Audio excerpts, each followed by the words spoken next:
الرحمن الرحیم۔ بچوں کی تربیت تو یہ آسان کام ہے، لیکن تربیت کرنے والا بھی اللہ والا، گناہ سے بچنے والا۔ حضور اکرم صلی اللہ علیہ وسلم بیٹھے ہوئے ہیں، ایک بچہ ہر طرف بائیں ہاتھ مار رہا ہے کھانے میں۔ حضور اکرم صلی اللہ علیہ وسلم نے اس کو 3 نصیحتیں کی۔ نمبر 1، سم اللہ، بسم اللہ پڑھو۔ کل بیمینک، دائیں ہاتھ سے کھاؤ۔ کل مما یلیک، اپنے سامنے سے کھاؤ، اپنے سامنے سے کھاؤ۔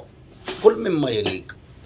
اور حضور اکرم صلی اللہ علیہ وسلم نے فرمایا، ادبوا اولادکم بثلاث خلال حب نبیکم، اپنی اولاد میں 3 باتیں ڈالو، اپنے نبی پاک محمد پاک صلی اللہ علیہ وسلم سے محبت، و حب اہل بیت، اور صحابہ سے محبت، اہل بیت سے محبت، اور وحب تلاوت القرآن، قرآن کی تلاوت سے محبت۔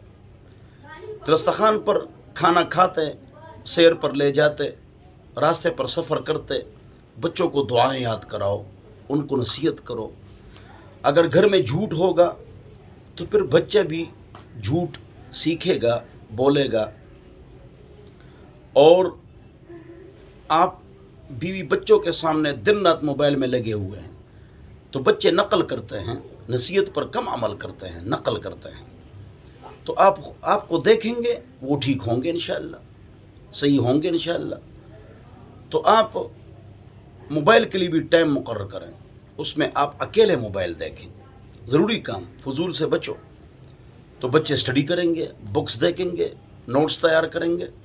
بچے تو نقل کرتے ہیں، تو بچوں کی تربیت بہت ضروری ہے۔ قو انفسکم و اہلیکم نارا، اپنے آپ کو اور اپنی اولاد کو، بچوں کو جہنم کی آگ سے بچاؤ، یعنی گناہوں سے بچاؤ۔ گناہوں سے بچیں گے، سکون کے دروازے اللہ کھولیں گے، ورنہ پریشانی آئے گی۔ اللہ ہم سب کو بچوں کی تربیت کرنے کی توفیق نصیب فرمائے۔ والسلام۔